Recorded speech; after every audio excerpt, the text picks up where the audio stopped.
Hello, everyone. A few months back, I was presented a PDF, a specific document that has been pulled from the internet. It was from Quant Papa. It's in regards to the Bank of Indonesia being pitched the use cases of Ripple's XRP. So many people that are into Ripple XRP don't understand the main selling point of XRP. And for me, that is on demand liquidity, ODL, now known as Ripple Payments. But the point is, there was a key thing that was mentioned in this 153-page document that matches up with Versan Aljarrah's statements. As we know, he is Black Swan capitalist, or at least part of that. He had an interview many months ago with Edo Farina, stating that he felt as though Ripple XRP would have to have an incredibly high value.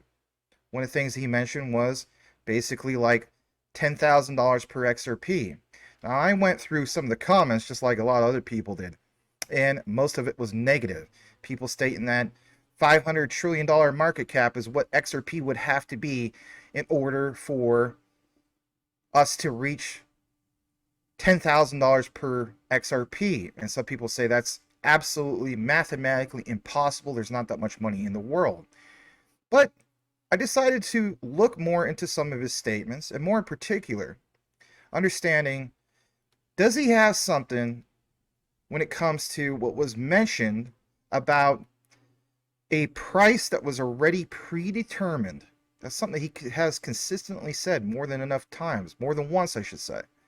So, believe it or not, in this particular document, I full-heartedly believe that he is onto something because it matches up with some of the statements made in this particular document.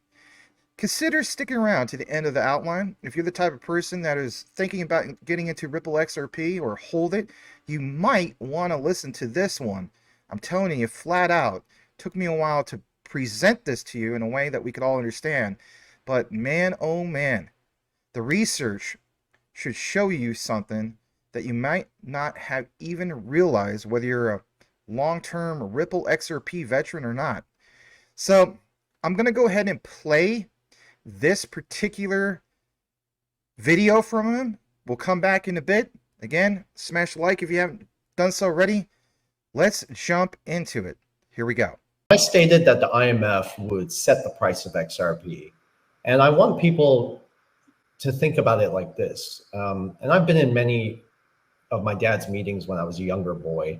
And when they were about to launch an IPO for a company, my dad's company specifically called Aljarrah Oil and Gas. People can go look that up. It did go public once. But typically, when you're about to launch an IPO, right, partners will get together. And when I say partners, at this point, I'm alluding to central banks and international settlements, et cetera, et cetera. They discuss things thoroughly, and they come up with a price before going live or taking a company public. That's when the price is set high. Then the public can start to purchase, use, or even trade it. Again, referring this to like a stock, right? In this case, similarly, I would say central banks have all come together alongside the Bank of International Settlements, the International Monetary Fund, the World Bank, and of course, many others, payment providers and other institutions. Now, when I say they set the price of XRP, this fact has obviously not been revealed. This is what I was trying to say, and I don't think, again, I articulated it clearly, but I think people are beginning to understand why the price would have to be set really high for it to function. And then, of course, there's the technological aspect to the XRP. You know, XRP's technology is very unique. It's not like any other crypto out there, and many can confirm this, you know, as it becomes more universally accepted, adopted worldwide, which is already happening. For it to function as a settlement mechanism for big money, remember, centralized institutions, not necessarily retail, for it to work properly, the price will have to be set very high. And as XRP, again, becomes universally accepted and adopted, the high price of XRP will naturally, understanding its technology, improve its liquidity because of its technology and the burn rate, which will drive the price even higher. When I say, again, set the price, I want people to look at this like a company going public, right? They agreed to the terms and conditions. They would put the price out for the public to then like trade and speculate on it. And naturally, it starts moving higher because of this technological aspect. And I did watch Linda P. Jones talk about the XRP price possibly being set at $10,000. And I just want to clarify, this is in a sense what I was alluding to. People sometimes think it's impossible. I mean, it sounds unrealistic at first, but when you fully understand the technology, in my opinion, that's inevitable that we're going to have a high price for XRP. Not only it's a better vehicle for payments, we are in the earliest days of crypto. If you're looking for Bitcoin, I have in front of me CoinMarketCap right now. We're sitting at $1.28 trillion, and that's virtually nothing compared to what the market cap in general of cryptocurrency is going to be, let's say, in the next 3 to 5 years. These are the earliest days of crypto. There will be plenty of room for cross-border payments, tokenization. And when we're talking about XRP, we're not only talking about all the liquidity, which sounds cliche, but we have to think that it goes even beyond cross-border payments. We're talking here about tokenization of gold. There is a company that is actually allowing people to trade gold on the XRP ledger. And I really can see that in the future, we're going to see tokenization of gold on the XRP ledger. And imagine everything to be tokenized, not only real estate, collectible cars, luxury goods, everything that costs more than $500 can even be tokenized. The whole data that is on the internet to be transferred to the blockchain, and that's going to be tokenized. And we know that you can tokenize anything of value on the XRP ledger. Then you combine two booming industries, one of them being cross-border payments, one of them being tokenization, and there you have a recipe for a higher price for XRP. If you go back to history, when first people started talking about Bitcoin, I know it's cliche, but nobody even believed $500, $1,000 Bitcoin would come. What's the utility for Bitcoin? It really doesn't solve any real world problem. It's only based on speculation. So when you have an asset like Bitcoin that is sitting at $62,000, assets like XRP, XLM, XDC, HBAR, all of these assets going to play a very important role on the new financial system. So do you really believe that we're going to continuously see XRP sitting at 50 cents? I really disagree with anyone that will tell me that in the next 5 years, we're not going to see price action for XRP. There's no doubt the monetary system that we're moving towards to is going to be backed by hard assets, which also explains why the central banks and the financial institutions are purchasing in large quantities hard assets and at the same time adopting the technology for tokenization. And that technology is the Ripple protocol, which leverages the XRP to transfer the value, right? And as far as a high price of XRP, if you understand the technology and then, of course, look at all the debt that's associated with the traditional monetary system, and again, hence the central banks adopting the technology, there's that incentive to dissolve the global debt as well. But when you understand the technology and what XRP is designed to do and serve as a settlement mechanism, then yes, it makes sense for a very high price. But of course, the average Joe and Jane, they don't understand really not just the technology. And that's why there's always these questions like, well, where did the figure of a 10,000, for instance, come from? Well, it's associated with what's going on in the debt market. And that's the correlation. And most people don't really understand how the traditional monetary system works. Hence all the new monetary policies that are being set under the radar, which, Vindel and I, we try so hard, including you, Edo, to bring this into light. But you got to understand the situation is a very multifaceted, multidimensional chess game that, in my opinion, the average Joe and Jane can't even begin to comprehend. And one aspect that most people still don't understand, won't accept, is how central banks are collectively destroying the economy, designed to widen the wealth gap and consolidate power across the financial system. We see the same shit in the food industry, the pharmaceutical industry, big tech, and even blockchain. And that's exactly what's playing out in the world today. So you and I and them, the puppets, are actual slaves to the central banks, which are obviously involved in this monetary policy reset. So I just want the audience to be mindful of the true nature of the causes and the changes that we're witnessing, right? because these entities, these institutions are trying to weaponize, again, the digital infrastructure while profiting from it and attacking it simultaneously. Is Ripple XRP a military operation? I shared that with you privately, remember? Because I wasn't really sure, but I did see some information that gave me the healthy speculation that alluded to it's possible that there was some military operation behind it to dethrone the US dollar. But this is, again, why people just need to prepare and take action now. There will be a point, and I keep alluding to this, that the debt market will fail, the global debt market. And when that happens, in my opinion, the masses, majority of them, will get wiped out. And the only reason everything is still functioning the right way and all these people are like living their lives, it's because they have credit cards.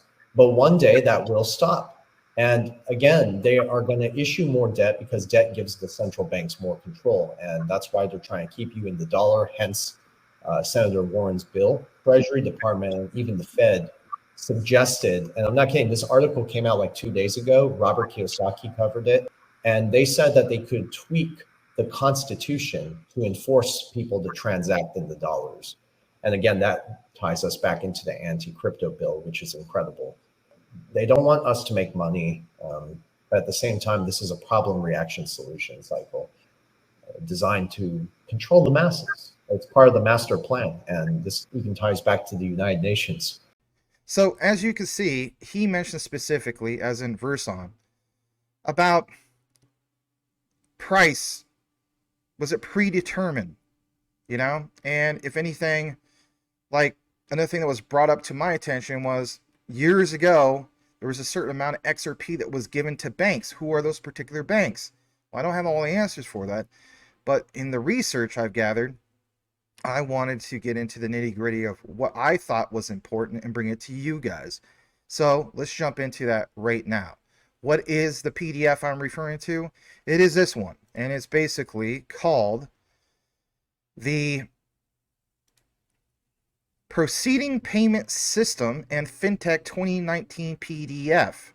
Now, what's important about that is what you're going to see here. And of course, I've taken the liberty to try to see if there's something that was available on the internet. I couldn't find it anywhere. If somebody could find it, hey, shout out to you. Here it is on your screen. Why is it important? Well, again, let's jump into the weeds about this. So, for one, Bank Indonesia de Nederlandsche Bank, like it says, International Conference on Payment System and FinTech. And of course, this was at a particular presentation with the Bank of Indonesia Institute in Bali, Indonesia. 2-day event, 21st to 22nd November 2019. Now, you know, some people don't want me to reference things from the past, but that's what I do. I'm not the only one that does this. I will tie in the past, the present, and even the future. So, when it comes to Ripple XRP, one of the main selling points, again, is ODL, on-demand liquidity. Well, what does it specifically mention here in regards to Nostro Vostro accounts? Great question.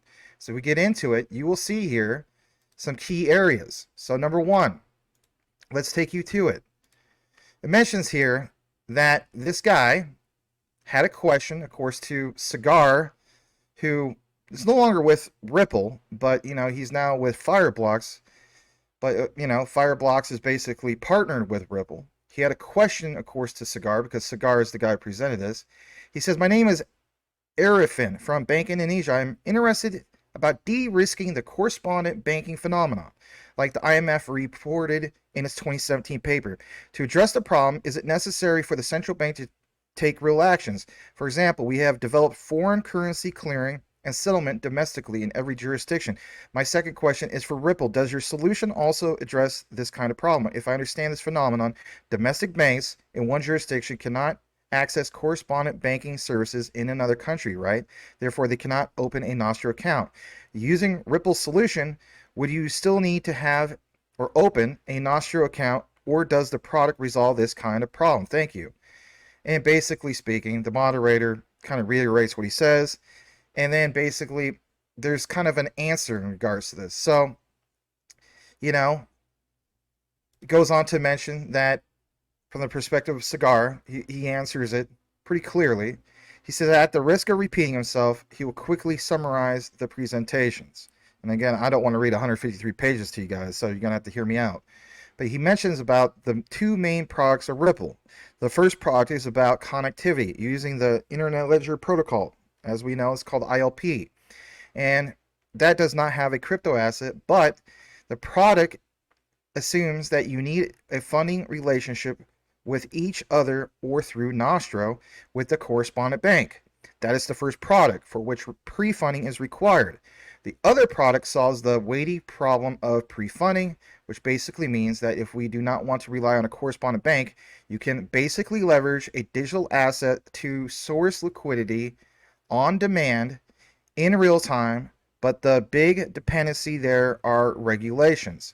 The product can only be launched in countries which have regulations in place to regulate the digital asset exchanges. So you may be wondering, where am I really going with this? Well, take it to the next part.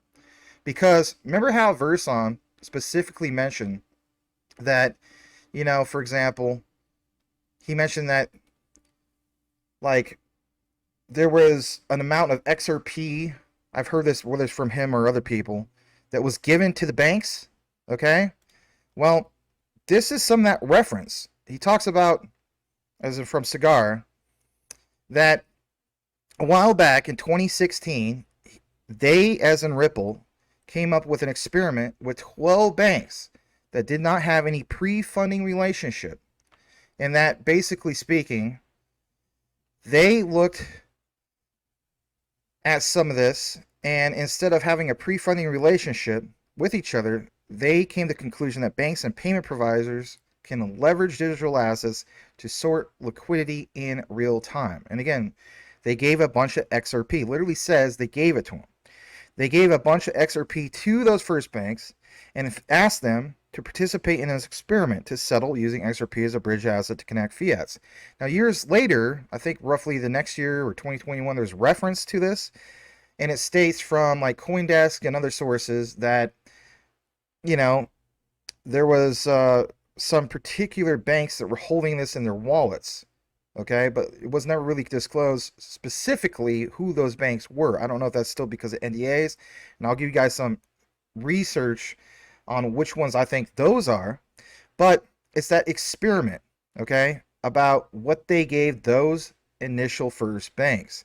And that experiment to settle XRP as a bridge asset to connect fiats. It says after 6 months, they came back and said, this is great, this works well in principle, but my regulatory division will not allow me to basically, hold this or use it for two reasons. First, I cannot trust this asset, and second, I cannot store the asset in my books because of today there is no accounting treatment.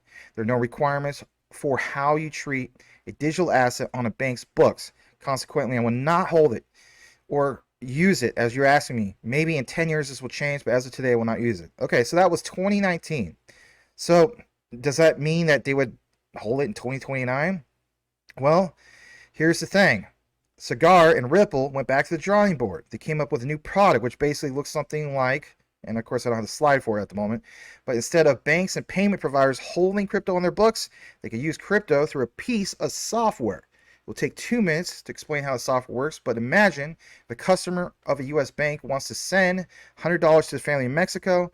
Well, what would typically happen is that the U.S. bank would have a pre-funding relationship with the Mexican bank, use SWIFT, for example, for the messaging exchange, and then do the refunding. In total, the payment will take about 2 to 3 days. Very expensive. But now imagine a world where the two banks and a payment provider do not have to have pre-funding relationship with each other. This model works as follows. You go to his bank. There's an app. Let's say you want to transfer $100.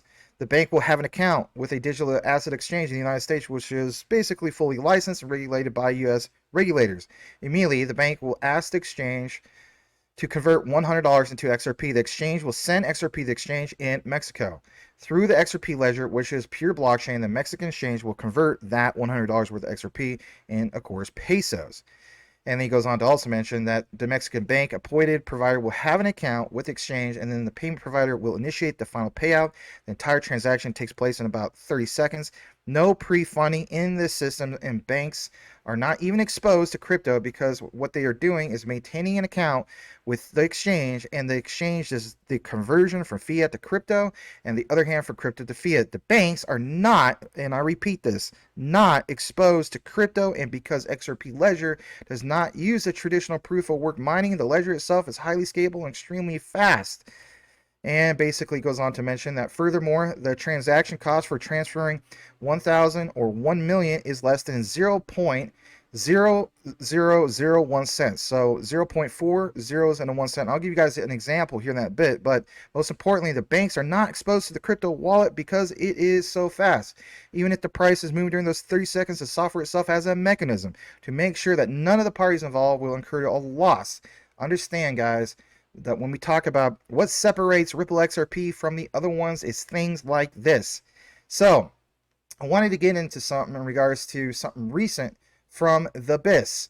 So I wouldn't say this is like today, but it was interesting to see this because it talks about Basel Committee on Banking Supervision, prudential treatment of crypto asset exposures. Think about what we just saw in this particular PDF that is no longer available on the internet, but date back to December 2022. You'll see what's coming up here soon for January 2025. Yeah, that's right. I have something for you.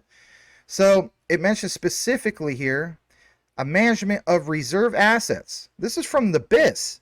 As we know, that's essential banks.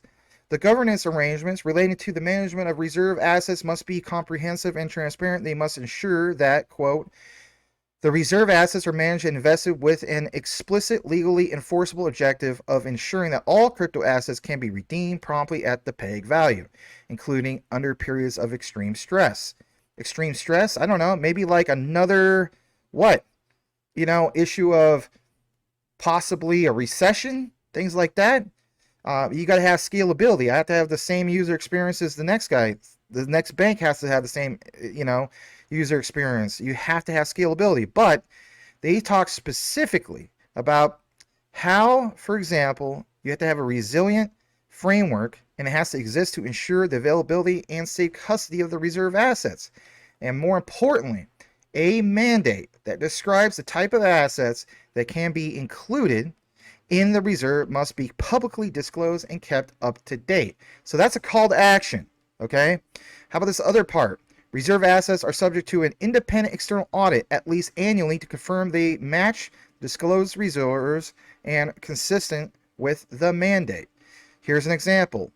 A crypto asset that's redeemable for a given currency amount, for example, the currency amount is the reference asset, must be backed by bonds denominated in the same currency. For example, if the bonds are the reserve asset, the reserve assets will give rise to the credit. How many times have we heard examples of XRP will become the new world reserve asset, right? Think about that for a second. So there was a call to action. A lot of people didn't even see this particular report, but does it have anything to do with what's coming up here soon in January 2025? Yeah, you heard me right, January 2025. The answer is yes. How so? I'll show you that to you as well.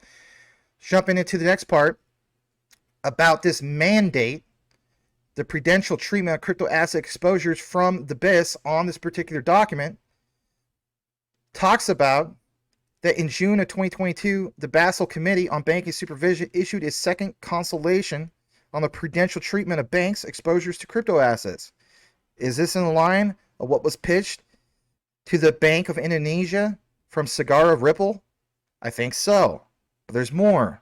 After considering the feedback from stakeholders to the consultation, the committee, at least then, finalized its prudential standard, and that had been endorsed by the committee's oversight body. By the way, if you're wondering who's the BIS oversight, I know I keep stating it, it's Banque de France. But the groups of governors, heads of supervision, were there, and this document sets out the final standard which the committee has agreed to implement by when? The 1st of January 2025. Oh my goodness. The text will be incorporated into the consolidated Basel framework shortly. The committee wished, of course, to thank everybody that was part of the whole mix. All right, I didn't hear a lot of talk about that from a lot of different, Guys covering it and nothing against them, but sometimes things just kind of fly under the radar. All right. So that whole thing about a certain amount of XRP given to the banks and whatnot, what do we really have that is sound in regards to that? Well, blast to the past once again. Why is that? Because what you'll see here is really interesting. Back then, there were trials that were intended to demonstrate that Ripple's network could enable banks to make markets for fiat currencies using XRP and complete authenticated payments without multiple Nostro accounts. Again, this is from CoinDesk, and of course the article is called Global Banks Test Ripple's Digital Currency. And again, this is from many years ago, but it pounds home everything that was mentioned. And it says throughout the test, participating banks, including Barclays, CIBC, Intesa San Paulo, and the Royal Bank of Canada, and even Santander, were given control of their own wallets and the ability to move funds from one virtual location to another. Are these the banks that were given the XRP? I think it is. That was never disclosed, but I could put 2 and 2 together. I think that these guys, which is a total of 1, 2, 3, 4, 5. These are 5 out of the 12 banks. And why is everything 12? You ever wonder about that? 12 banks. 12 people sit on a jury. 12 apostles. Don't want to get too crazy into that, but kind of interesting. Next part I want to get into is this as well from Forbes. Check out the citation, because you know what? There is a lot of common misunderstandings about Ripple and XRP, but more importantly, how many people have we seen, whether it's a year or two ago, even lately, who will state that Ripple XRP is not needed? Are they just taking what's on the surface and just taking a little clip, a little footnote, and running with it? Here's where I'm going with this. Ripple offers 2 main products for cross-border payments, XCurrent, XRapid. As we get further in the outline, I'm just going to name XRapid ODL because it got rebranded to ODL, and ODL is obviously Ripple Payments now, but I love calling ODL, on-demand liquidity. It's just a lot easier. Basically, it goes on to mention that this is the longest available product from Ripple and the most adopted. And that one, of course, is XCurrent, but if you were not aware about it, XCurrent is a global real-time gross settlement system that enables participants to message, clear, and also settle transactions to speed up the settlement. And of course, that's disrupting solutions on the market such as Swift, with payments that will settle in a few days on average. Again, combine that with ISO 222 and you understand the disruption, like it says. So this disruption, praises from customers, is often interpreted to be enough. When settlement can happen in seconds without XRP, why would it be used at all? How many times have we seen people state that? People make FUD videos about this, do they not? Well, it says, because it is cheaper and faster to settle payments with XRP than fiat/fiat exchange pairs. But if 2 banks have made Nostro-Vostro arrangements, XCurrent can change balances on both in seconds. Again, these are the areas that are left out of a lot of people's presentations on Ripple XRP. But since XCurrent is built on top of the Interledger protocol, they can exchange FX rates in real time. According to Ripple, it is expensive and unsustainable for most organizations to maintain Nostro accounts. Again, understanding supply and demand forces if you have something that's original. According to 2016 McKinsey Global Payments Report, there's approximately $5 trillion sitting in dormant in these red Nostro accounts around the world, tying up capital that could be used in more productive ways. And boy, when we get into the real weeds of all this capital, you'll find out it is an incredible amount of money, not billions, trillions. They also must be actively managed to ensure balances are, providing a way to commensurate with transaction volume. I'll show you an example about transaction volume as well. The cost, complexity of holding these accounts around the world is one reason why only a handful of banks can process global transactions. The burden of maintaining Nostro accounts worldwide is simply unsustainable for most organizations. Be honest. Are you the type of person that just came to Ripple's XRP and you don't know about ODL? And I don't mean that as a way to pick on you, because I'm not that type of person. I mean that in a way that ODL is why I got into Ripple XRP, because when I studied that, I understood how this has to be worth a lot of money in the future. Small to mid-sized banks and payment providers instead pay a fee to use the international transaction system of their larger brethren. And then it goes on further to mention that XRP was made to eliminate the need for those accounts instead of having sources, in liquidity from market or buying XRP for fiat at one end of the payment, only to sell it for fiat at the other end. This technology provided by Ripple opens several new opportunities, and here's a couple. And that is, of course, savings on payments, allowing for a smaller international payment with minimal fees, sending funds to otherwise illiquid or very expensive corridors, for example, exotic corridors, or opening the market for new businesses, eliminating the need to establish Nostro Vostro accounts and compete with established players from day one. Now, of course, they talk about the solution, and we're going to get more into that in a bit, but I want to take you back to, for example, this PDF, okay? And that basically is, once again, the one that was pitched to the Bank of Indonesia from Cigar, who used to be part of Ripple. So, back to what Versan Aljarrah was talking about. He said specifically, that the price was already pre-decided. Now, does this mention anything about specifically XRP's price being pre-decided? Well, not exactly, but what I've drawn from the conclusion of diving into this is you have a great example that central banks do pre-decide costs, and if they were able to do that with other mechanisms that have been in place, like it says, for over 40 years, why wouldn't they come to an agreement in regards to something like XRP? Now, some people say they will never be able to publicly disclose that because, that would be a violation of regulatory compliance. And on top of that, that puts them at risk as far as, following some things that they're just not supposed to. Let's face it, they're not supposed to do some of these things, right? But by pulling documents being available to the public, well, that kind of helps, does it not? So look what's mentioned here. Again, a response to Cigar from a panelist who's AC Zudzma, who I believe is from the Bank of Indonesia. And it goes on to mention here that, like it says, for a very long time, this area of correspondent banking service was not challenged. A couple of banks were offering the service, and also the pricing of that was more or less pre-decided. Nevertheless, the techniques, new advancements, and expectations of more efficient, less costly, and transparent services have paved the way for new initiatives. That is why a lot of new initiatives have emerged as well. So again, my thing is this: whether it's SWIFT, whether there's other particular mechanisms in place, it's obvious that whether it's the Bank of Indonesia and so on, they recognize that you can price things and have it pre-decided among their committees and so on.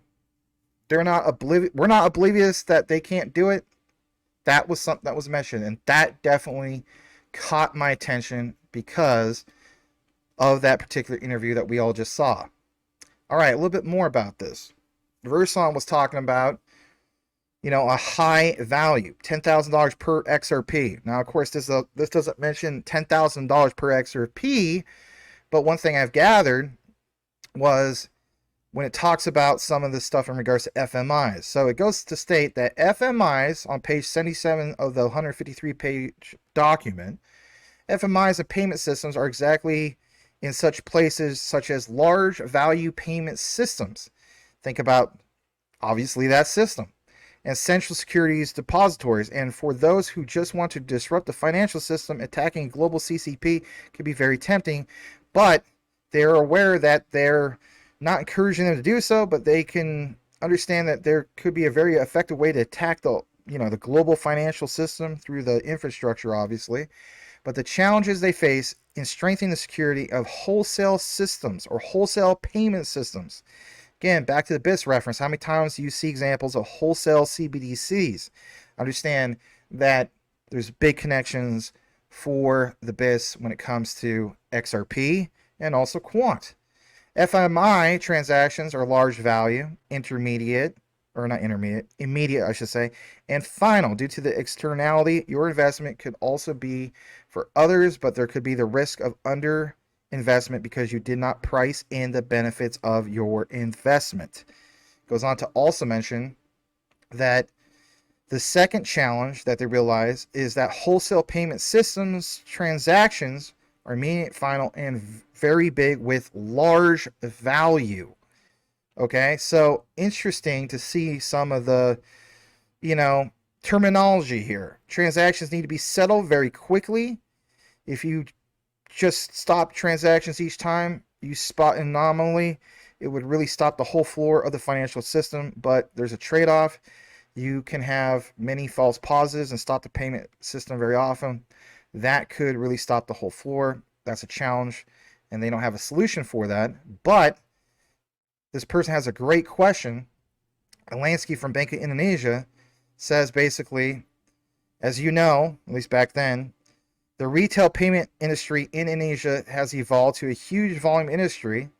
And she basically asked about like electronic money, debit cards, and so on. But they were wondering if, there was going to be standardization for retail payments. As we know, Ripple doesn't focus on retail, but what they go on to mention here is, for example, that they understand that one of the most important things is to track what's happening on like a public ledger and be in compliance with it all, and especially when it comes to big data. I will take you over to the next part of what I have here in just a moment, and that is some of my basic notes. I want to get into this for a brief moment. So, we talked about FMI for a brief bit in that PDF. And, I get it. Some of you guys that are listening are going to ask, FMI transactions for Ripple, what would it mean when regulations are passed? Would it mean that XRP would have and indeed a high value per XRP in order for banks to move XRP for on-demand liquidity? Again, back to kind of like what Versan Aljarrah was talking about, right? Well, FMI transactions in Ripple, I'm going to give you guys kind of like a breakdown of how that works, but to my understanding, FMI transactions refer to financial transactions that are basically facilitated by the International Monetary Fund. And if you were to go into that PDF, you would see there's constant references to the World Bank and the IMF. But these transactions often involve the use of the IMF's special drawing rights, which is called SDRs, an international reserve asset. What's important is Ripple's role in the mix. And what I mean by that basically is, while Ripple has not been directly involved in FMI transactions in itself, what you have to keep in mind is it's the technology. How we just talked about, for example, on-demand liquidity. More particularly, the XRP ledger has potential applications in the international financial system. This part, really hear me out on this. Ripple's technology could provide a faster, more cost-effective way in itself to transfer funds across borders, which of course is basically in line with the IMF. All right. Would the impact of regulations basically do something that we all want to see as far as like positive price action for XRP's value? Well, from what I gather, the value of XRP is primarily influenced by market factors.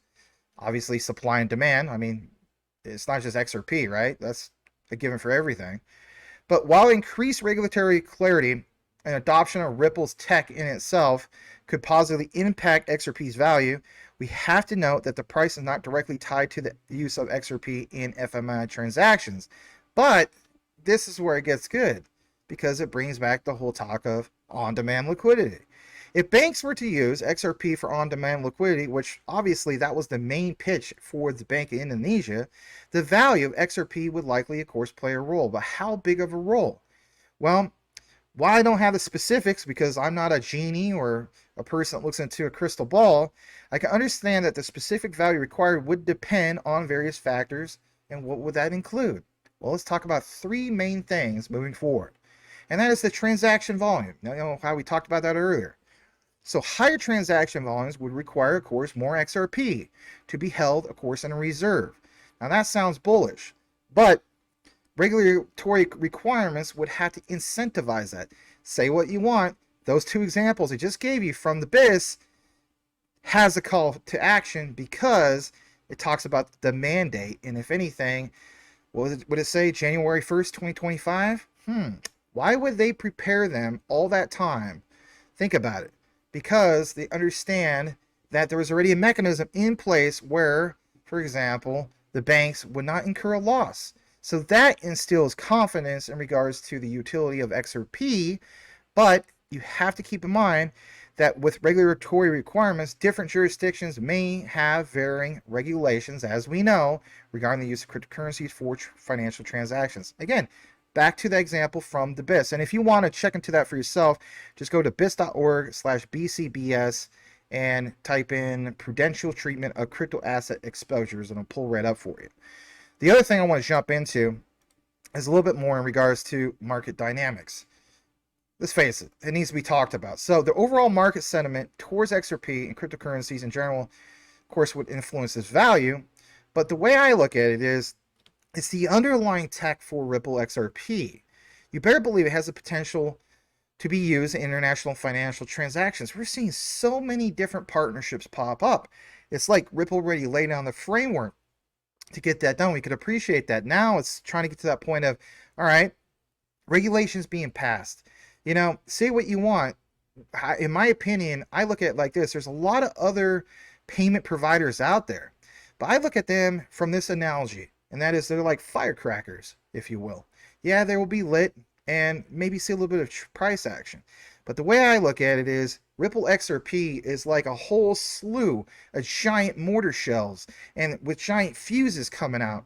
And if anything, just waiting for that time for somebody to light that fuse and see that thing skyrocket and see that thing explode in value.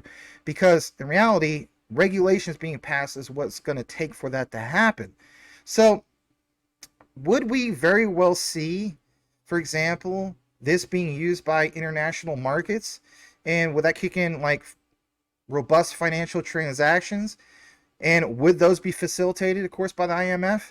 Would the value of XRP be determined or predetermined, as Versan has mentioned, in regards to market forces? Could very well be. But the point is the relationship in regards between the value of XRP and its use of what? On-demand liquidity. That's where it's always been for me. And I understand that's a complex process, but that also takes me to the next part of the outline, because this gets really good. This comes from JP Morgan. Yes, JP Morgan. And if you want to look this up for yourself, the name of it is called CBDCs, which is multi-CBDCs, unlocking 120 billion in value in cross-border payments. It's a particular PDF that's going to pound home a lot of what a lot of people just don't realize when it comes to the bigger picture of XRP. So I'm going to present that. I'm going to put it up on the screen for you guys. Check this out for yourself as well.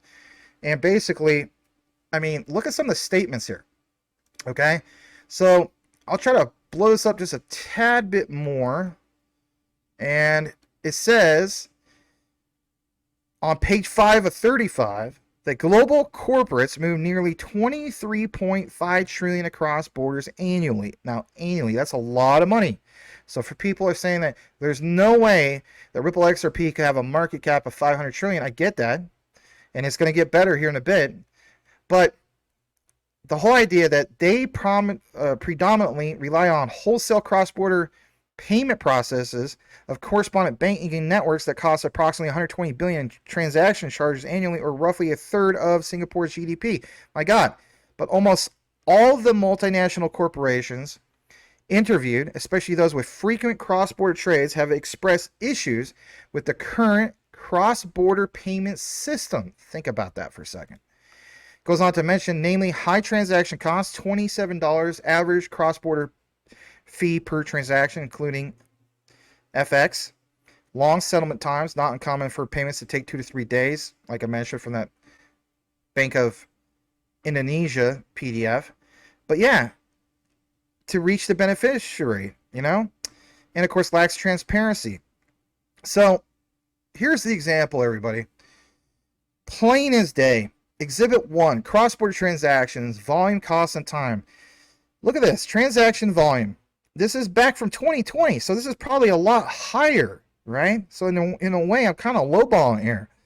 So 23.5 trillion worth flows in cross-border transactions, at least from the 2020 report. But I wanted to pull this from JP Morgan to give you guys something a little bit with more substance. All right. I've done these type of examples before, but here's another one. So instead of wearing out with the Bank of Greece and going to the Bank of South Korea, I thought I'd actually give you a real visualization with real research from JP Morgan. So what do the banks incur in regards to a cost?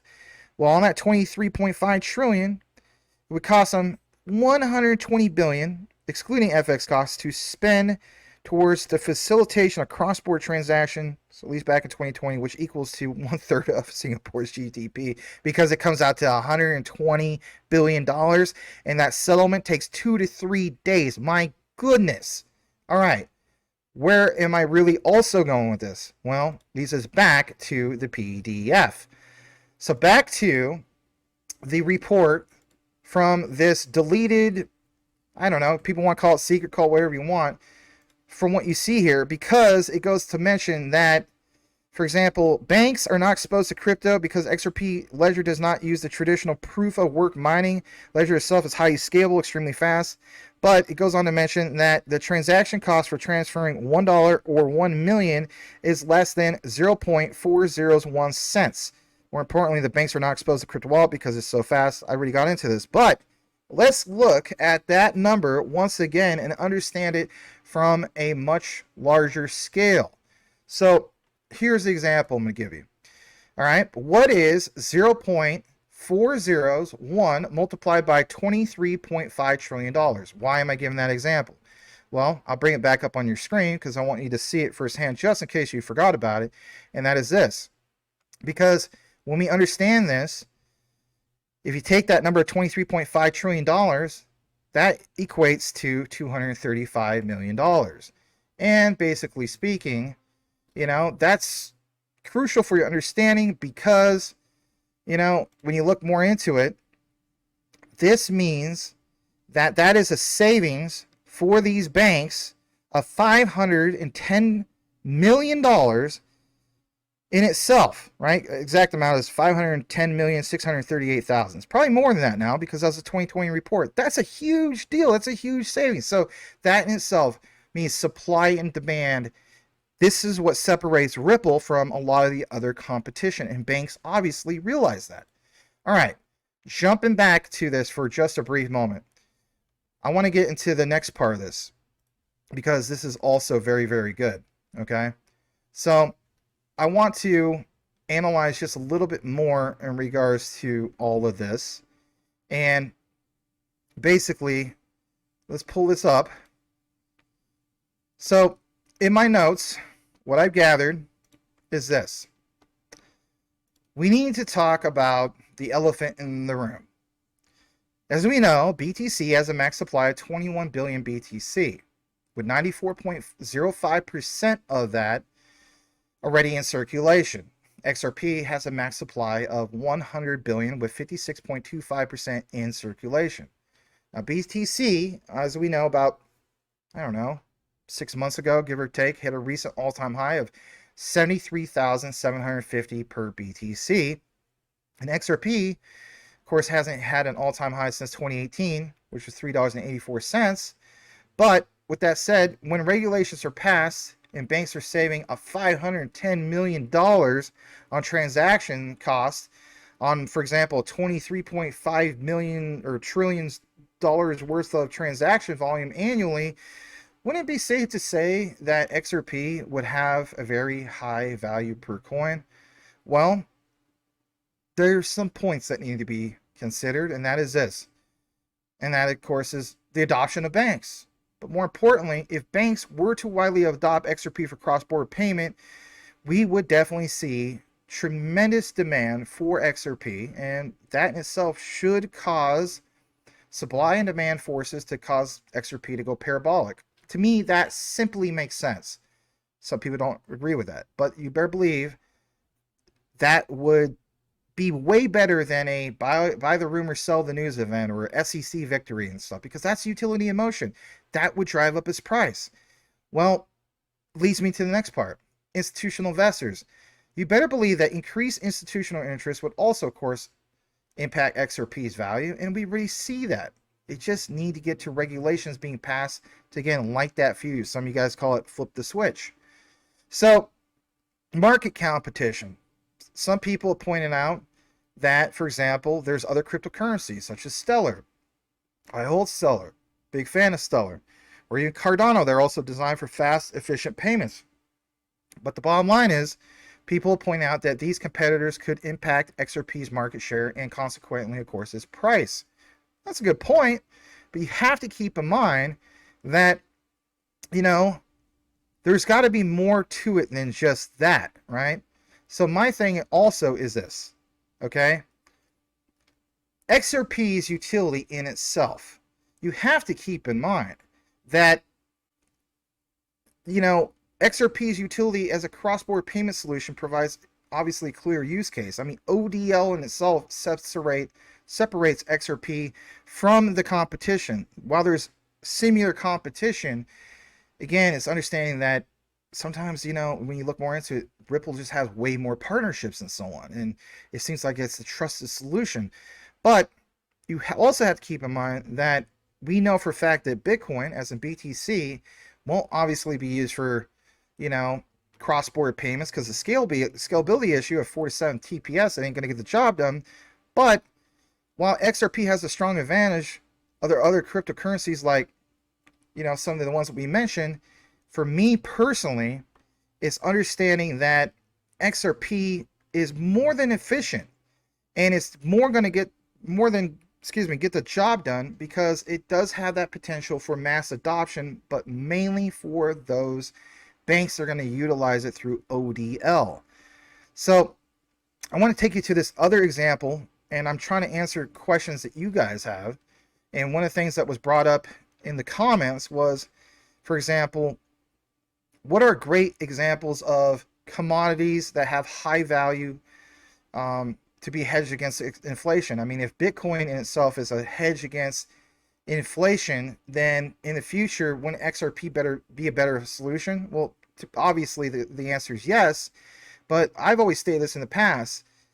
I feel as though that, like, Bitcoin wasn't just designed to be a hedge against inflation, it was designed to be a hedge against money printing.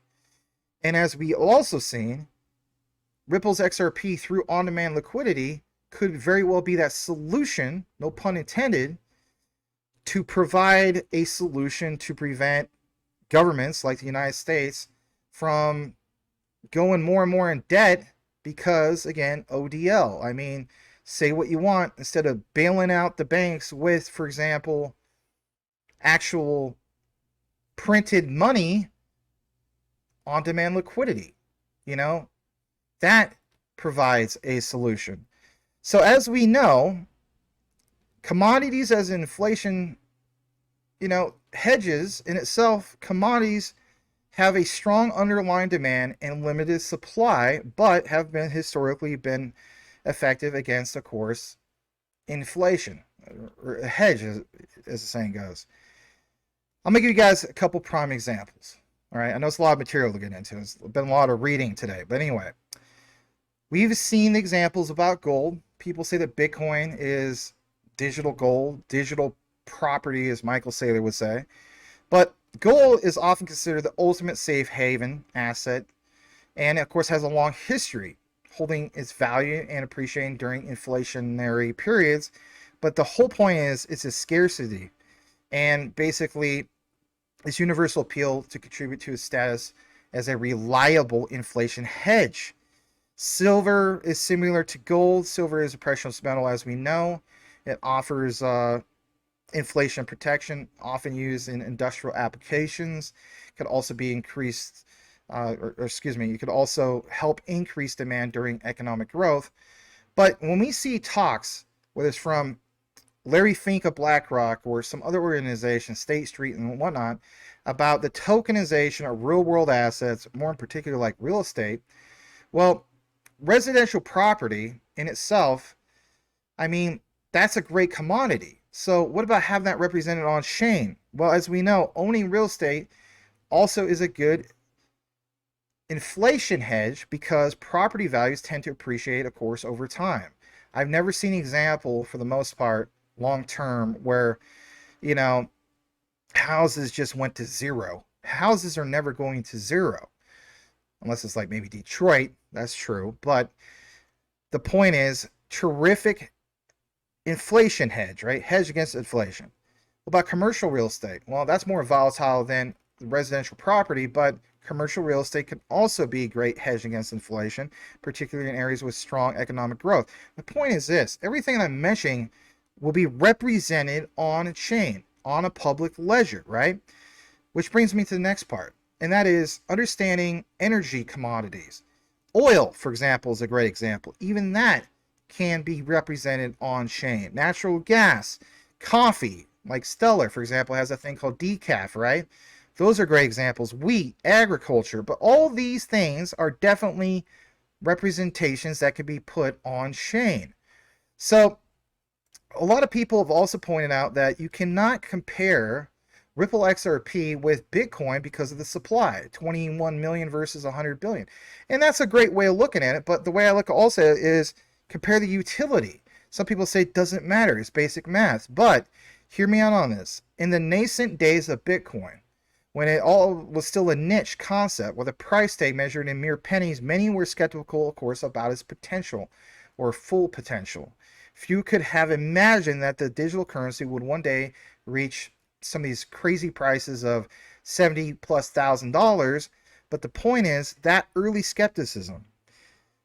At that time, it seemed like there was very limited use cases, and I still believe that for the most part, BTC in itself has limited use cases. I'm not betting on BTC, and that's a different story for another day. But many did question its practical applications, and as there were concerns over it, you know, about scalability in particular of that Bitcoin network, many people had doubt about how it could handle large-scale transactions. And of course, there was a lack of regulatory frameworks. And look what has panned out.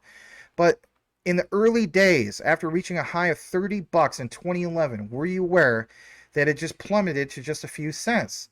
And it was a roller coaster ride, but it fueled more of that skepticism. But that in itself had its own turning point. And where I'm going with this is that in 2013, Bitcoin's price began a sustained rally, reaching 1,000 for the first time in November of that year. And of course, that was a big milestone. But it was that road to $1,000 because three things happened after that.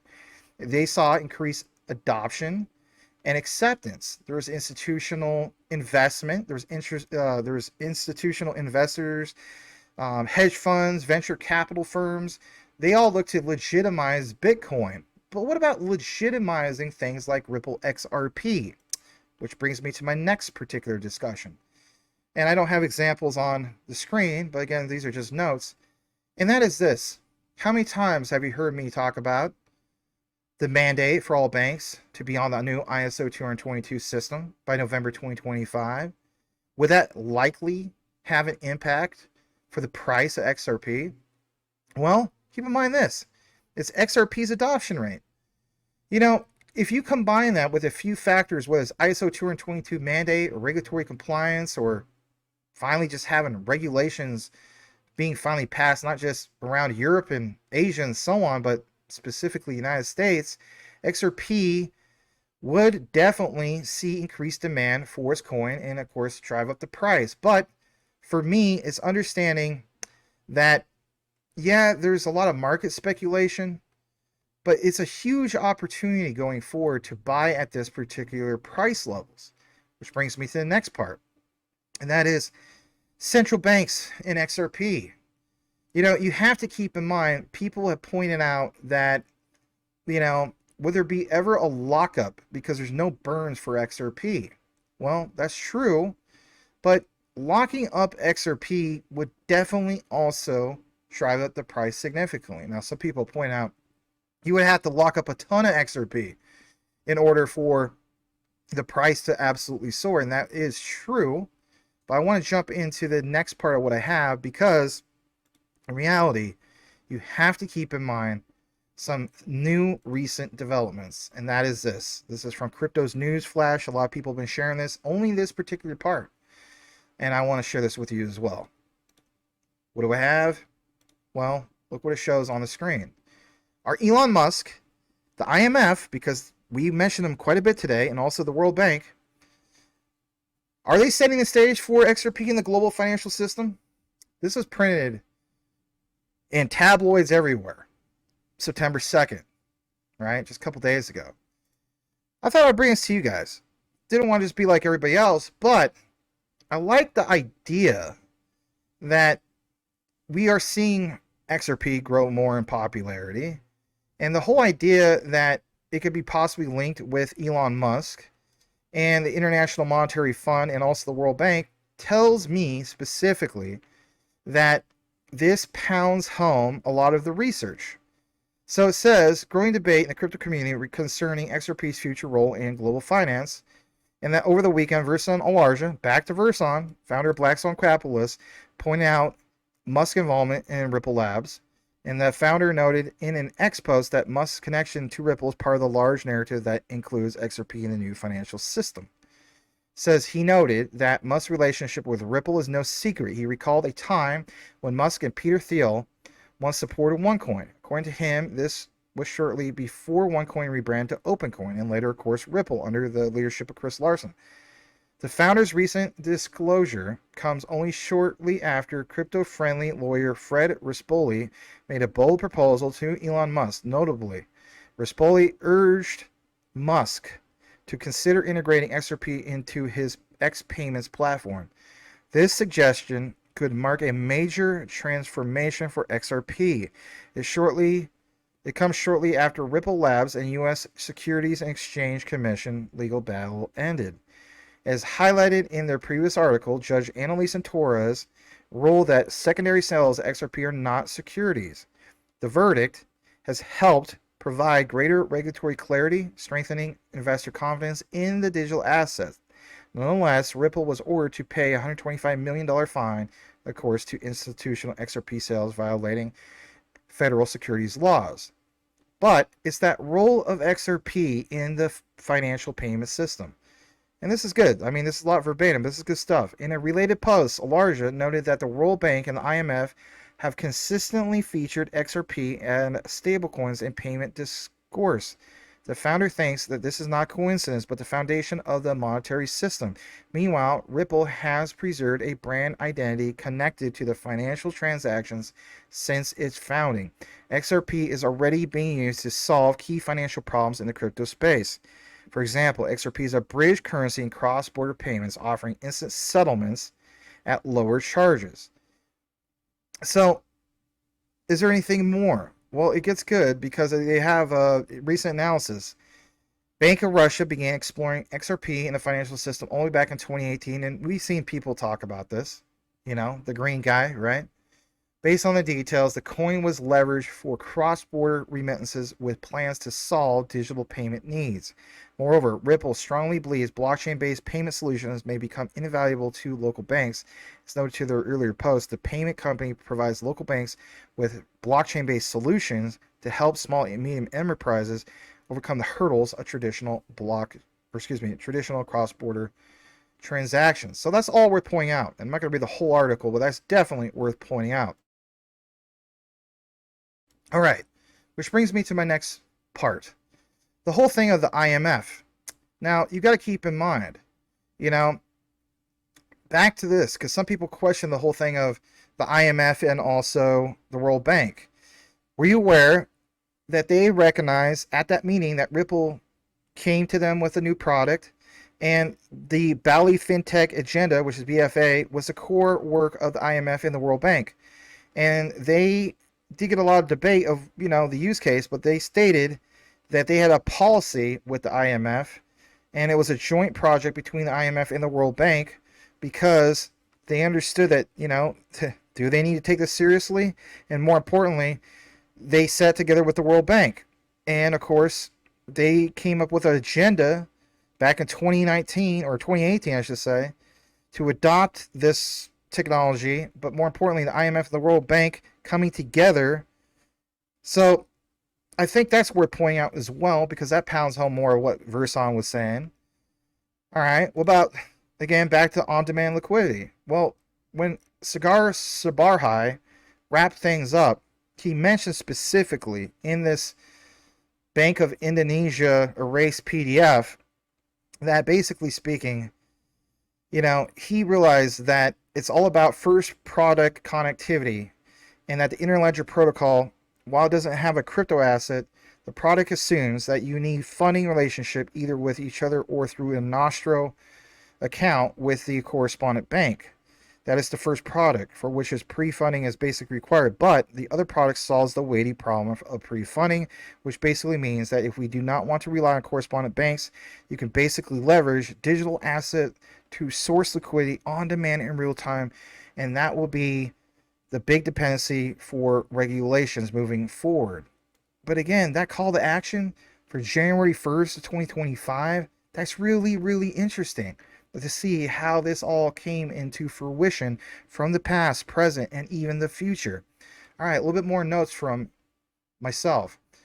Some people have asked, what amount of money in US dollars are central banks required to hold on their Nostro Vostro accounts? To me, that's a given. Nobody's going to know that. So you have to keep in mind, it's important to take this all into consideration, but during the times of economic uncertainty or volatility, central banks may very well choose to hold more reserves to ensure financial stability. Well, maybe hold more on their reserves because they see a recession coming. I mean, think about it. Don't overthink it. Which brings me to a little bit more about this. I know this is quite the deep dive. Not everybody's going to be around for it. But I thought I'd really, really jump into the weeds about this because there's a reference to some of this. There's a reserve requirement. Again, this is just from Wikipedia, and as far as at the collegiate view, it's just a source for information, but not for a citation. But it's still good info. So it says here, and I fast forward to this key area.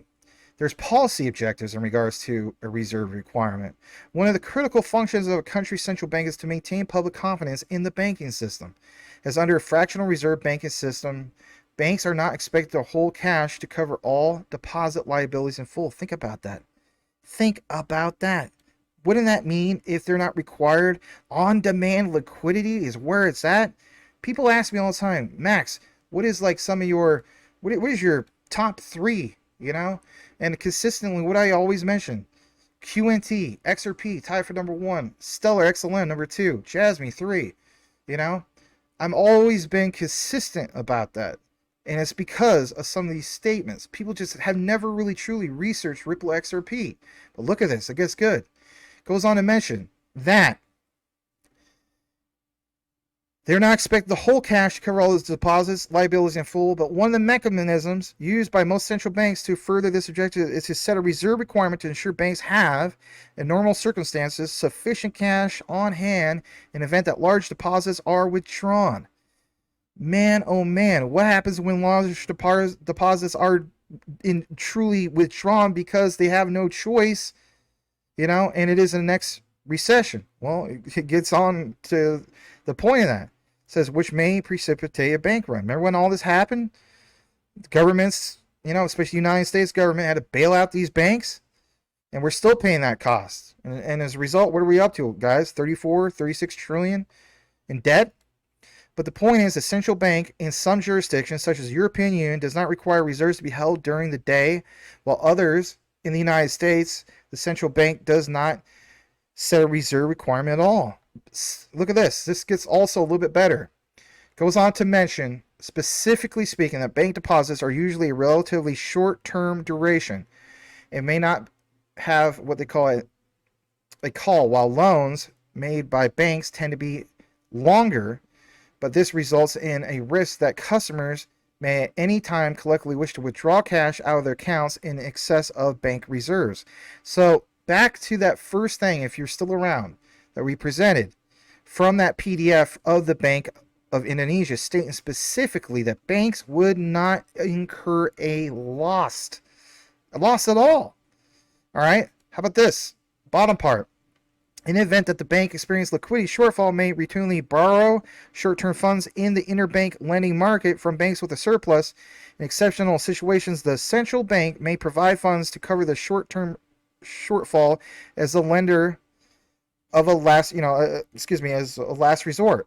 When banks' liquidity problem exceeds the central bank's desire to continue as lender of last resort, as happened during the global financial crisis of 2007-2008, again, I just referenced that, the government may try to restore confidence in the banking system, for example, by providing government guarantees. All right. Again, learning from the past, not making the same mistakes, because you have regulatory compliance, you have regulations finally passed, and if anything, Ripple has finally reached the adoption stages it needs. This right here would create a huge incentive for central banks realizing that moving forward and dramatically drive up the value of Ripple XRP. Why aren't more and more people talking about ODL? All right, this other thing, and that is this. Talking about that last resort. At the end of the day, we have to, get into some of the key parts of this. And I know I've gone on over an hour, and it is what it is. Sometimes I just get really into it. It's just who I am. But it's the reserve requirements. Back to those citations from the BIS at the very beginning of the outline, those 2 citations. Central banks, these requirements, because it's reserve requirements, central banks may very well set reserve requirements to ensure banks have sufficient cash to meet withdrawal demands. These requirements, of course, can be a burden, but you have to keep in mind smaller banks would have a problem, or those involved in cross-border transactions. But Ripple's on-demand liquidity, hear me out. I don't know how many people are still here. According to analytics, a lot of people drop off after 5 or 10, 15 minutes. But listen to me, please. Ripple's on-demand liquidity eliminates the need for pre-funded Nostro accounts, thereby in reducing the liquidity constraints associated with reserve requirements. That in itself, man, you want to talk about the moments or the flip of the switch or lighting the fuse or whatever you want to call it. That's where it's always been for me. And that's why I always DCA into Ripple XRP every month. Back to the topic of bank runs. The risk of bank runs where depositors collectively withdraw funds in excess of a bank's reserves can lead to instability or even like systemic crises, if you will. I know, it sounds like doom and gloom, but there's a lot of talk about doom and gloom lately, is there not? On-demand liquidity's decentralized nature and reliance on XRP as a bridge currency can mitigate the risk of bank runs. So, how many times have we talked about that, like, Bitcoin was birthed out, action reaction, birthed out of the financial crisis? Ripple XRP is waiting to be birthed in its own way, if it was. It's kind of like it's been held in the womb. It's like an over-mature baby because it's been suppressed by the SEC, So, waiting for that to explode. There's no single point of failure in regards to ODL and no need for central authority to intervene. That is beautiful. I don't know why a lot of people aren't talking about that. Now, there's liquidity shortfalls.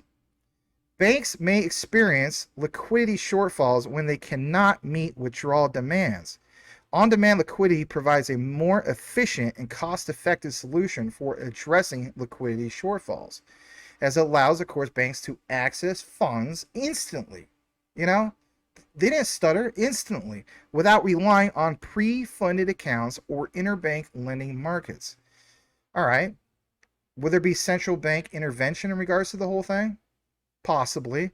But in exceptional cases, central banks may very well intervene as lenders of last resort, as cited from Wikipedia, to provide liquidity, of course, to the banking system. All right, Max, I get all that. Back to the topic of ODL. I hear you. ODL can reduce the need for such interventions as it provides a reliable and transparent mechanism, of course, for cross-border payments. All right, that was a lot to take in. But what's also crucial to understand is these 4 things moving forward when it comes to Ripple's on-demand liquidity. Don't let anybody flood you out of this because they're not talking about this. So number 1, the impact of Ripple's on-demand liquidity. Obviously reduce cost. By eliminating the need for pre-funded Nostro accounts and reducing reliance on traditional banking infrastructure, on-demand liquidity in itself can significantly reduce the costs associated, of course, with cross-border payments. But it's the whole idea of number 2, increasing the speed. On-demand liquidity's decentralized nature and the use of blockchain tech enabled near instantaneous settlement compared to the days or even weeks required for traditional cross-border payments. Now we understand there's other solutions that are out there, but do they have the partnerships? Do they have the trust that has been instilled and those relationships that Ripple has? Okay. And guess what? I own a lot of those other ones too. So I'm betting on a lot of it as well. Okay. So would this create what is a mechanism of enhanced reliability? I think the answer is yes. On-demand liquidity's resilience to bank runs and liquidity crises can improve reliability and predictability, of course, of cross-border payments. But giving that guarantee, as mentioned in the Bank of Indonesia's PDF, stating that banks pretty much would be guaranteed not to incur a loss, that's where it's at. Because at the end of the day, it's internet of value and it's internet of trust. All right, gotta get to point number 5. Greater accessibility. Is there really such a thing when it comes to ODL? The answer is yes. ODL can provide access to cross-border payments for smaller banks, businesses, and those that may have basically difficulty maintaining pre-funding Nostro accounts. Again, understanding that ODL is the solution to Nostro accounts. All right, the other thing I want to talk about, we talked about just briefly, XRP. Does it have lockups? Because it sure as the heck don't have burns, right? Yes, XRP does have coin lockups. These are mechanisms that restrict the use of transfer of certain XRP tokens for a specified period of time. For example, lockups in the XRP system are basically these 3 things, and the majority is, of course, in escrow. But in regards to that, a significant portion of XRP's total supply, while it is held in escrow by Ripple Labs, these coins are released gradually over time. And of course, that helps to control the supply and prevent sudden price fluctuations. What about legal settlements? Well, in some cases, XRP tokens in themselves may be locked up as part of legal settlements and regulatory requirements, but that leads to the third part, because that's the only one that's remaining. Is there individual lockups? Well, some individuals or organizations could very well voluntarily lock up XRP tokens for various reasons and basically demonstrate long-term commitment to the project to avoid selling during market downturns. Keep in mind, lockups have a significant impact on the circulating supply of XRP and consequently its price. A lot of times when you see people who are negative XRP, they don't take a lot of this into consideration. And while we do need to lock up a heck of a lot of XRP to see some of these prices, some of those things are worth pointing out. Which brings me to the next part, and that is this. Some of the moment you've been waiting for. So basically it's like this. $10,000 per XRP.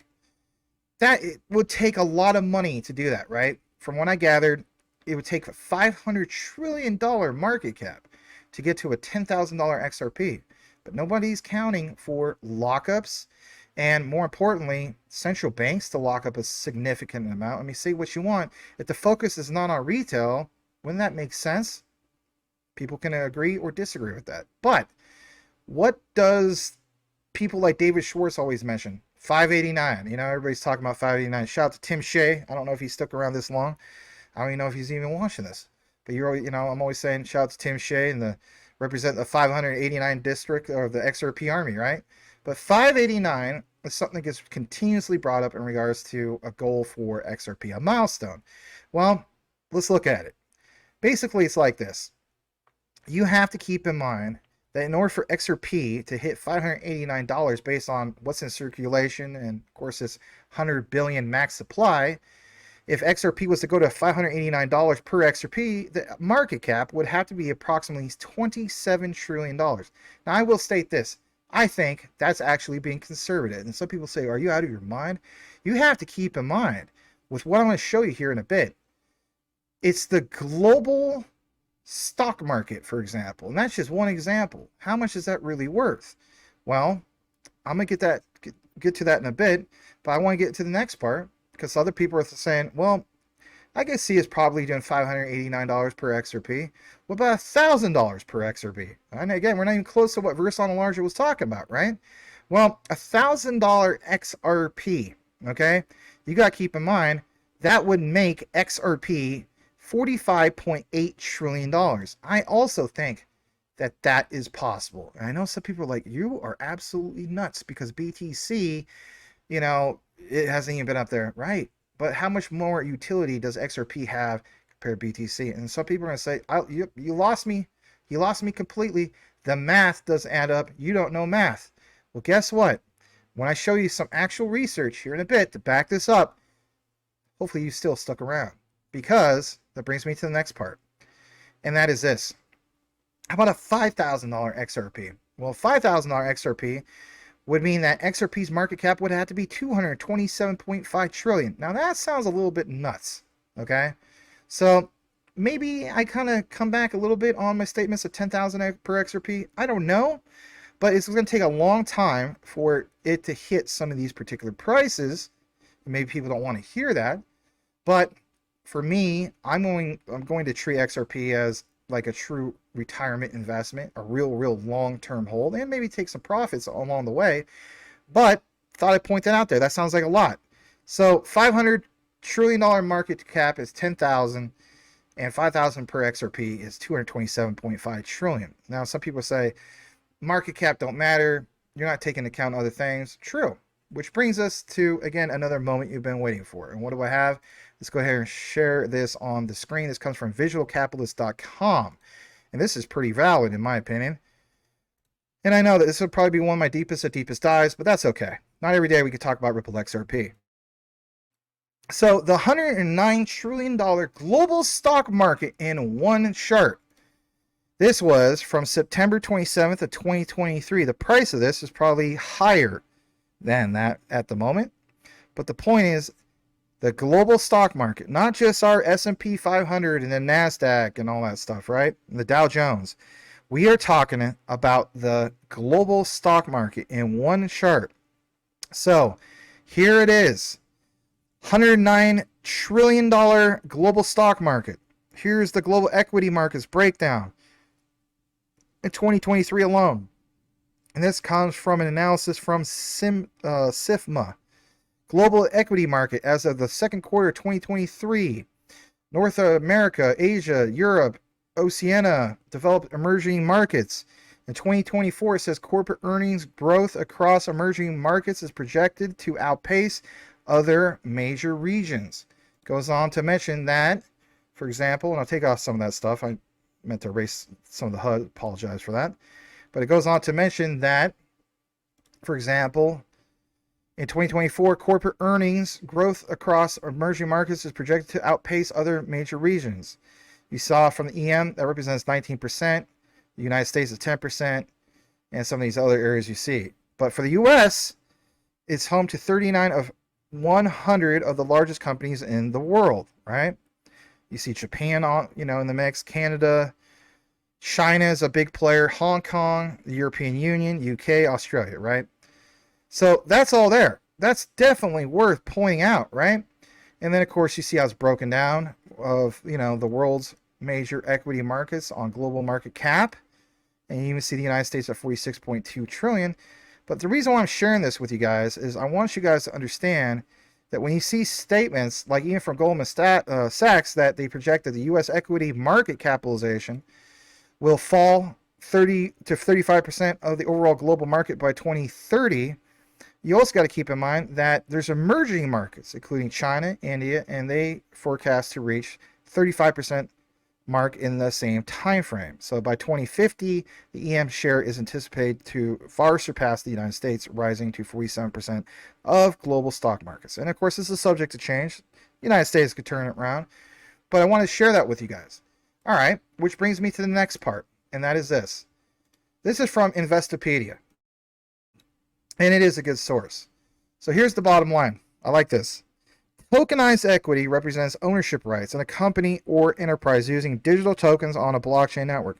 In other words, it converts traditional equities such as shares in a company into a crypto that can be bought, sold and traded on a blockchain platform. This allows for decentralized peer-to-peer exchanges rather than relying on centralized stock exchanges or private placement markets. Tokenization also divides equity into smaller, more affordable units, enabling fractional ownership and potentially increasing liquidity. So that's worth pointing out, okay? The terms and conditions of the equity, such as voting rights, etc., can be programmed to smart contracts. We understand that, guys. So thought I would share that with you as well. And basically speaking, the next part I want to get into is think about what was presented. Think about, for example, the concept of some of this stuff. And let's bring you once again to some statements from the company that owns the most amount of assets of any other company out there. And let's face it, that's BlackRock. Larry Fink, once again, many of you guys have seen this clip. Some of you haven't, you're new. But you got to hear it. This is only about a minute. Going to go ahead and share this. Going to go ahead and play this. It's going to pound home everything.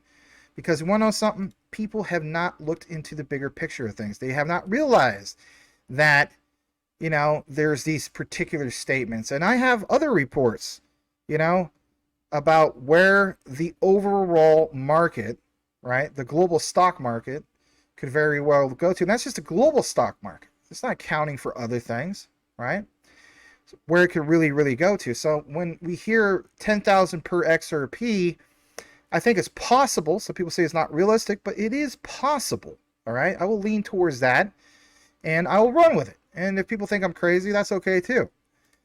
So, yeah, let's go ahead and play this. I'm going to share it on the screen for you. We will come back in just a moment. Larry Fink on tokenization is the future of the next generation. Here we go. I actually believe this technology is going to be very important. Look at it. We have been part of the huge revolution in investing through ETFs. We believe that ETFs will be changing the whole way we invest. Many people still use it as a means, people are investing it for indexing. No, the majority of people who are putting money in an ETFs are active investors that are buying exposure. The entire bond market is being transformed as we talk right now. I believe the next generation for markets, the next generation for securities will be tokenization of securities. And if we could have that distributed ledger that we know every beneficial owner, every beneficial seller, we all have our code of who's buying, who's selling, instantaneous settlement. And think about it, it changes the whole ecosystem. Yeah, think about it. It does change the whole landscape, like he pointed out. So that's definitely worth pointing out. The next part I want to get into is to share a little bit with you in regards to this, because some people have asked this, let's face it, not one single person knows everything. Some of you guys have asked basic questions like this, and it's okay. What is the difference between stocks and securities? Straight from Wikipedia, or Investopedia, not Wikipedia. Stocks or equity shares are one type of security. Each stock share represents fractional ownership of a public corporation, which may include the right to vote for company directors or to receive a small slice of the profits. In reality, think about it. Tokenization. So you heard Larry Fink talking about tokenization, securities, and so on. That's right up that alley, right? Having that all represented on chain. All right. Are there more examples of this? Yes. This one comes from NASDAQ. It says, in the near future, the internet, as we know, will be fundamentally transformed. What is currently a centralized siloed Web 2 will morph into a decentralized, shared, and interconnected Web 3, in which artificial intelligence, machine learning, blockchain, and distributed ledger technologies play an integral role. Excuse me. With this decentralized next generation internet, almost every asset in the world, read that for yourself, every asset in the world will eventually be tokenized. This is a ticking time bomb and represented on distributed ledgers, allowing these assets to be fractionalized, shared, and transferred across the globe instantly and without intermediary involvement. Think about that. the world will be tokenized. It is clear that this will happen. Not, oh, it might happen. It will happen. The writing is already on the wall. It has been for a long time. And it's already starting to happen now. Just as the invention of computers led to the data migrating from paper to databases, these Web3 technologies will cause assets to be tokenized, tracked, and traded. And if you're wondering who wrote this up, it was Dr. Lehman Baird of Hedera, and I'm real bullish on that as well. Here's a little bit more. We can already see a glimpse of what can be tokenized, or what tokenized world will look like. Social or creator tokens are enabling icons from a wider range of industries to engage more closely with their fan base, while non-fungible tokens, NFTs, are being used to transfer and authenticate digital artworks. Additionally, asset tokenization is already helping people to fractionalize and share ownership of real estate. The next few months will see the expansion of these and other use cases and the rapid beginnings of our newly tokenized world. Right? So that was a really nice write-up by Dr. Lehman Baird. All right. Finally closing things out. And that is this. You guys saw the example in regards to, I'll take you right back to it. This right here. Okay, about the 109 trillion global stock market in one chart. Okay, and here's that chart once again. All right. Yeah, there it is. So keep in mind some key things, and that is what? Well, basically speaking, what about the potential value? Where do we go from here? I mean, if, you know, like this report says, basically speaking, this was in 2023. What kind of projections would we get for, I don't know, 2030? Well, from what I've gathered, you know, the global stock market could potentially be worth significantly more, obviously, than that 2023 report, but its value, projected value by 2030, some estimates suggest it could reach 200 trillion or more. Now, there's key considerations of, like, you know, geopolitical events and World War III and all this stuff, but that's a lot. And if it can get to that, I look at it this way. You know, it's basically like this. I'm not going to, you know, I use examples like, well, if this project could do 1% of tokenization, or if this project can do 1% of payments, Ripple is leading the way. It's not a case of 1%. All right. So I think they do get a giant chunk of what you see here.